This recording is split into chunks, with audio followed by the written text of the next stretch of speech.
নমস্কার বন্ধুরা, আমার নাম ধ্রুবজ্যোতি সরকার। অপরাধীদের মুক্তাঞ্চল বাইপাস সংলগ্ন আনন্দপুর থানা এলাকার গুলশান কলোনি এলাকা দখলের লড়াইয়ে গুলশান কলোনিতে ভোর সন্ধ্যায় চলল গুলি, বন্দুক ও চপার নিয়ে দুষ্কৃতীদের দাপাদাপি, আহত এক। গুলশান কলোনি অটো স্ট্যান্ডে পুলিশি পিকেট, 3টি মোটর বাইকে 9 জন দুষ্কৃতী এসেছিল, 9 জনকেই চিহ্নিত করা গেছে। অটো স্ট্যান্ডে মোড় ছাড়াও এলাকার অনেক জায়গায় তাণ্ডব চালিয়েছে তারা। কসবা বিধানসভা কেন্দ্রের গুলশান কলোনিতে এর আগেও দুষ্কৃতী তাণ্ডব হয়েছে।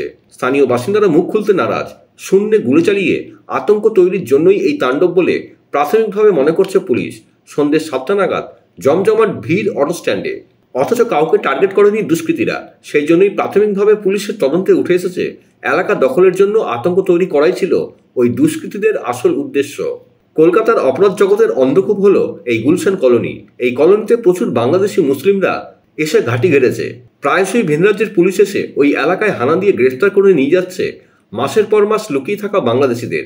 কলকাতার একের পর এক অপরাধের ঘটনায় বারবার নাম জড়িয়েছে গুলশান কলোনির।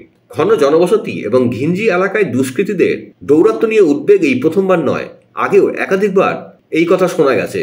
কখনো ভোর সন্ধ্যায় যুবককে রাস্তায় ফেলে প্রকাশ্যে কুপিয়ে খুন করা হচ্ছে, আবার কখনো দুই গোষ্ঠীর বিবাদে প্রকাশ্যই মুড়ি মুরগির মতো বোমাগুলির বৃষ্টি হচ্ছে।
বন্ধুরা, ভিডিওটি ভালো লাগলে দয়া করে লাইক শেয়ার করে দেবেন, আমাদের পেজটা ফলো করে নেবেন আর আপনার মতামত কমেন্ট করে অবশ্যই জানান। ধন্যবাদ।